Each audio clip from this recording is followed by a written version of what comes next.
those topics, responding to each other if you wish, whatever you want to say. Say it nicely, write it well, and that's one way of earning extra credit for the course, up to 5 points for participating usefully in forums online or in class.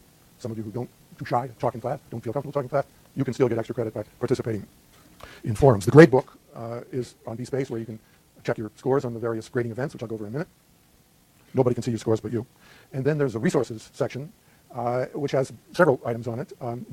The one that I really encourage you to investigate is called links. And if you click on links, you'll see 10 or so links to other websites about the First Amendment. And they are all terrific. I have vetted all of them. I mean, there's the ACLU site. There's the Supreme Court of the United States site.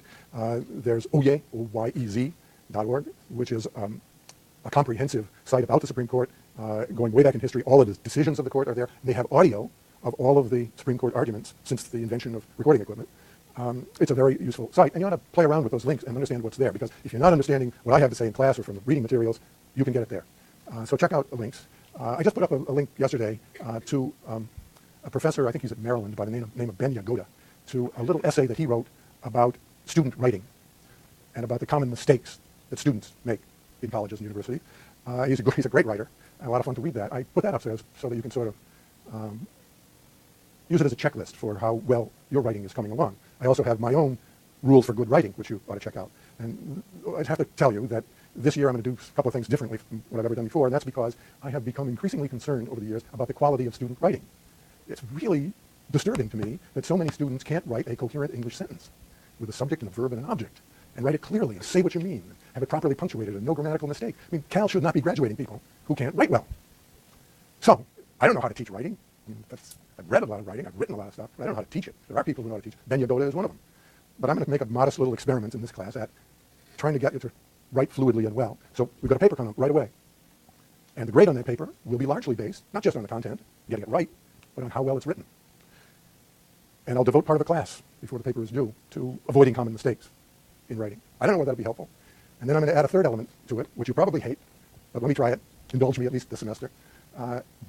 At the end of your paper, there'll be 2 papers during the course, at the end of this first paper, you'll have to put at the bottom of your last page a certificate of good writing in which you get a classmate to have read a draft of your paper and to certify that this paper is well written, it's clear, it's free of grammatical mistakes, it demonstrates that the author has read the book and understands the material.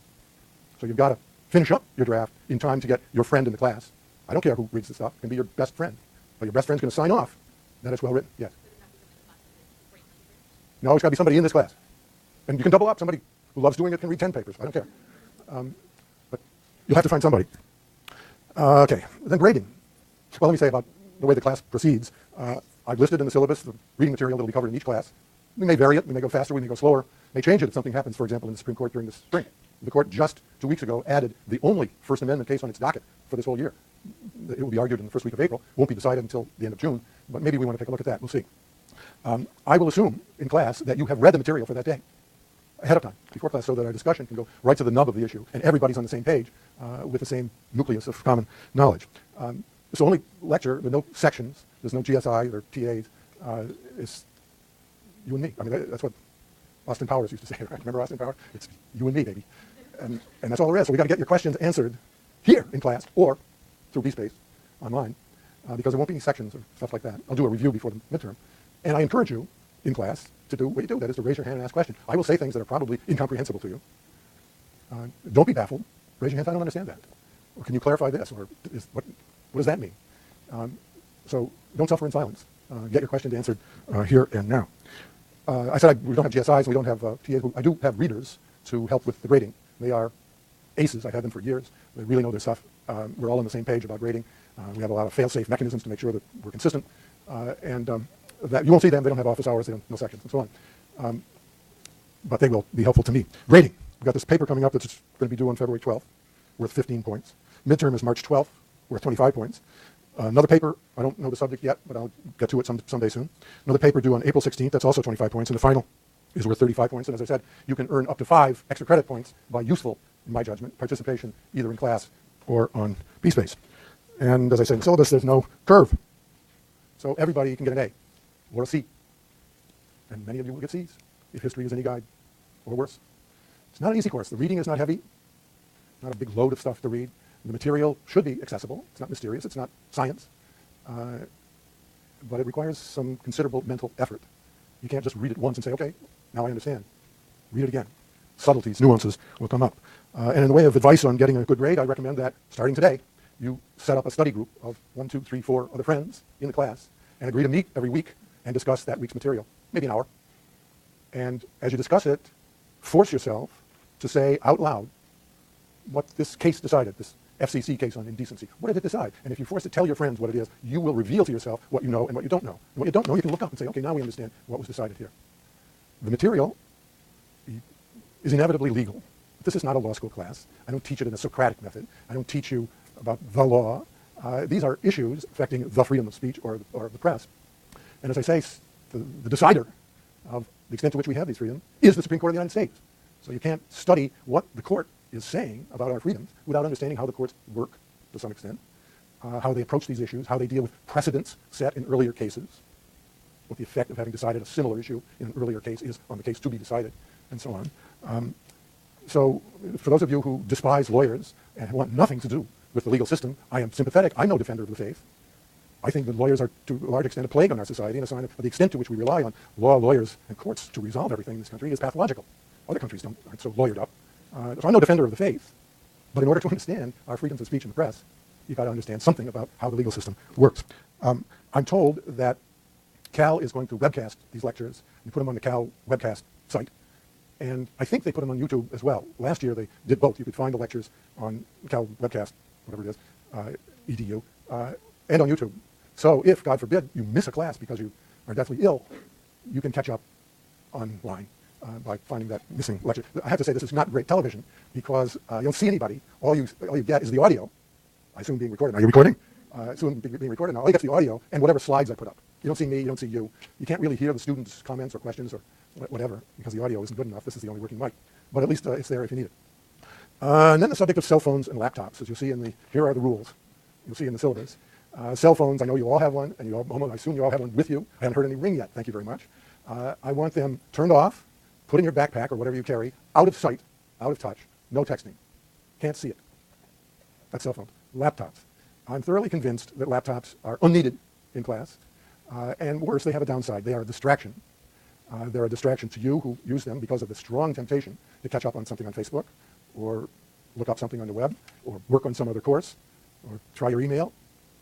They're a distraction to you. They're a distraction to the people who sit behind you and look over your shoulder and see what you're doing. They're a distraction to me because I can tell when people are not taking notes and so on. So I'm tempted to say no laptops in class. Since the lectures are being recorded, if you miss something in class, you can catch up that way. You shouldn't be taking notes of everything that's said in class anyway. Be discriminating about what you put in your notes. You don't need to cover everything. Cover the main points. Maybe cover the questions rather than the lecture, rather than the answers, so that you understand what the issues are that are being discussed. That's all you need. And you don't need to take comprehensive notes on a laptop for that purpose. So, if you disagree with my assessment of laptops, you're free to do so. You can bring your laptop to class, but only if you sign a contract with me that says that you'll use it only for note-taking for the class, that upon my request, you will print out for me your notes from the class, that you won't use it for Facebook or extraneous purposes, and that if you do, you won't be allowed to bring it to class anymore. Sounds mean, I know, but I think it's for the benefit of all of us. Office hours, in case you want to see me. The syllabus was printed up before Cal was able to find an office for me to squat in over in Evans Hall. The room that they've assigned to me, I haven't gone to check it out, is room 259, Evans, so that you can write that in. And office hours are right after class on Tuesdays and Thursdays. It's the only time I'm on campus. It's for the class and the office hour from 11 to 12. But don't assume that I'm going to be sitting in 259 Evans waiting for you to come in. If you want to see me, do two things. Email me a day or so ahead of time and say, I'd like to see you in office hours tomorrow, for next Tuesday or whatever it is. And that guarantees you a spot and guarantees that I'll be there. But I don't like to go sit in these little cubbyhole offices and nobody comes to see me. So I want to know that somebody's coming. And second, if you want to see me, and maybe you haven't had time to email or anything, catch me at the end of class here. And we can start our conversation here. We can walk over to Evans. We can meet that way. Or you can just rely on the B-Space site. What else in the way of housekeeping? Questions about any of this? No? Good. Let me find out about you. I assume that most of you are media studies majors. I'm curious who else is here and what other perspectives will be brought to bear on our discussion. So who is a legal studies major? American studies? History? Poli-sci. Oh. What else? Psychology? Economics and public policy? How many of you are double majors? Ooh. Any triple majors? There are a few. I read in the newspaper recently. How many international students do we have? Okay, well, let's see. Who's here? Where are you from? Brazil? Your first language is Portuguese? How's your English? I bet it's terrific. Yes. Yeah, did you raise your hand? Sorry? Canada? Where? Where? Oh, really? A wonderful city. Somebody behind you back there. Hong Kong? Where? Korea?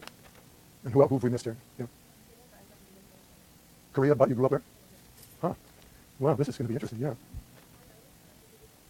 Uh-huh. Been here a long time? Uh-huh. Anyone else? Yeah. Uh-huh. Where? Where's that? In South China? Good. Do we have any vets? People who served in the military?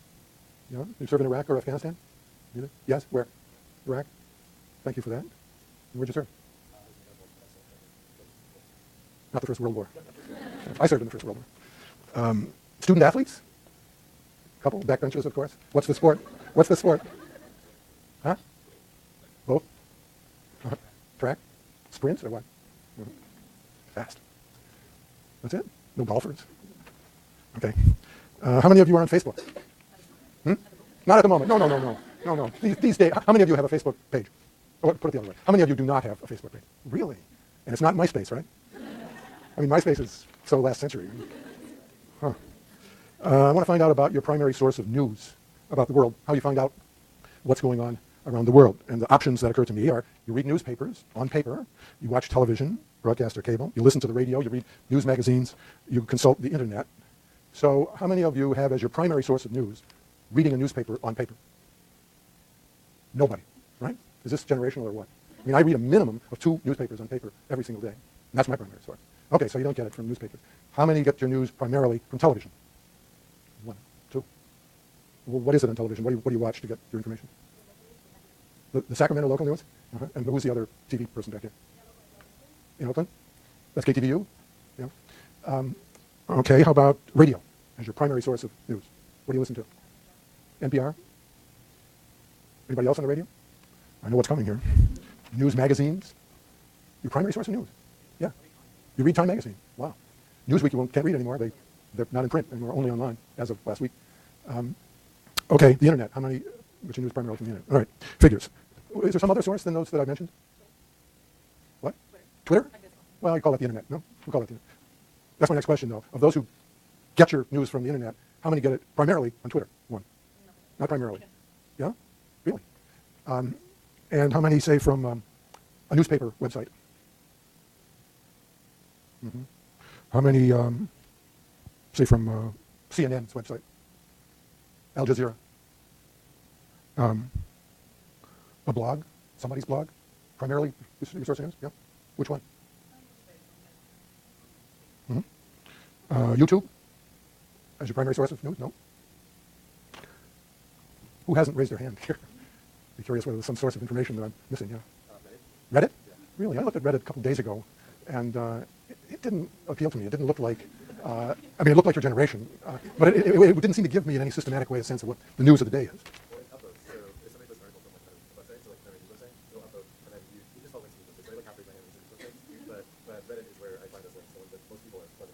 Huh. It's about buzz, isn't it? Okay, let's get down to business. There are